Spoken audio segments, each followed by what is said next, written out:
We're going to take a look at 5 different types of lipids, and a great resource to learn more about lipids is this webpage here at the bottom. Remember, lipids are full of a lot of variety, and so we're going to just categorize these 5, and don't forget there's some terms and structures to help you over here in the margin. So as I look at these 5 types of molecules that we're going to look at, 5 types of lipids, I want to categorize them into kind of 2 groups. So the fatty acids, the triglycerides, and the phospholipids. I've got little sketches that will come up later in the day as well. But here's kind of some cartoon drawings of fatty acids, triglycerides, and phospholipids. We would refer to those types of lipids as containing a fatty acid. And our abbreviation for fatty acid throughout the chapter will be FA. And we call those, therefore, acyl lipids. And in a lot of those, or 2 of them rather, we're going to see that we have these ester bonds holding the fatty acids, which are these long tails, to a backbone that's made out of glycerol. So see these carbonyls and oxygens, those are esters. And so those are found in our acyl, sorry, I couldn't see that, in our acyl lipids. In addition, there's another familiar functional group here. We have a carboxylic acid at the end of our fatty acid.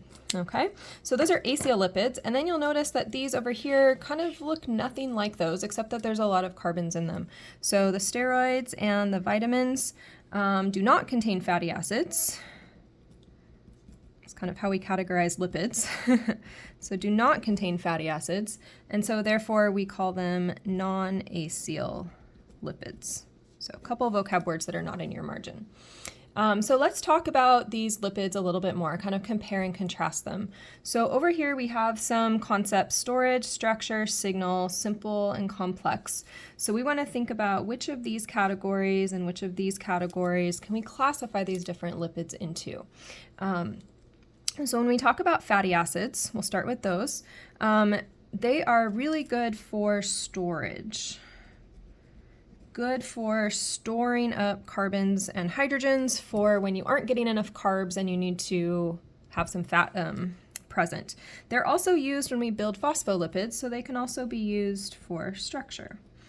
In terms of simple or complex, you can tell that these look pretty simple compared to the other things that we're seeing here. According to lipid maps, their way of categorizing complex would be 3 or more different components. And so we will see what that looks like in a moment, but here would be our fatty acid. Fatty acid is just a single component. And so we would say that these are simple. All right, and then other things that are similar to our fatty acids will be soaps, which we'll see in a little bit. So fatty acids are similar to soaps, and also something we won't look at, which is waxes. All right, so that's our fatty acid. I'll leave that up here. Moving on to our triglyceride. Again, same questions. Are we storage, structural, signaling? So our triglycerides are really important for storage. This is what's in our fatty tissue, storing up energy, months worth of energy. We can only keep like a day worth of carbs, but we can keep months worth of triglycerides. So we can see here that we have, we'll see later, a glycerol backbone. Glycerol structure is over here on the left, and then we have these 3 fatty acid tails, okay? And so lots of carbons and hydrogens stored up there. Because I only have 2 components, I've got the glycerol and the fatty acids, I would also say that these are simple lipids. Another interesting feature that's already highlighted is that they contain ester functional groups. And something else we'll see about these is they can undergo hydrolysis reactions, which makes sense because remember we learned about esters getting chopped at that single oxygen to carbon bond to break it into smaller pieces. Phospholipids, we're going to see that these are really crucial for structure. So like I said earlier, membranes are built out of these. Now we can see that there's 2 fatty acids. If I draw a little cartoon kind of picture of it, I've got 2 fatty acids, a glycerol backbone, and then a phosphate, and often a nitrogen group as well. So these are now, we would say, 3 or more different types of components, so considered complex lipids, and they're acyl, so they also contain esters. These last two we will spend the least amount of time on today, these non-acyl lipids. But when we look at steroids, these are used for structure. So that would be something like cholesterol. And also for signaling, something like sex hormones or cortisol.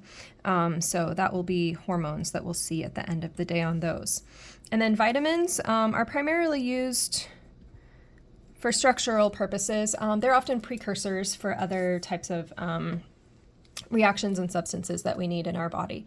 So that gives you a little overview of our, put some sketches on here, of 5 different types of lipids, 3 that are acyl, that have the fatty acids in them, and then 2 that are not acyl, and they have very different but still nonpolar structures.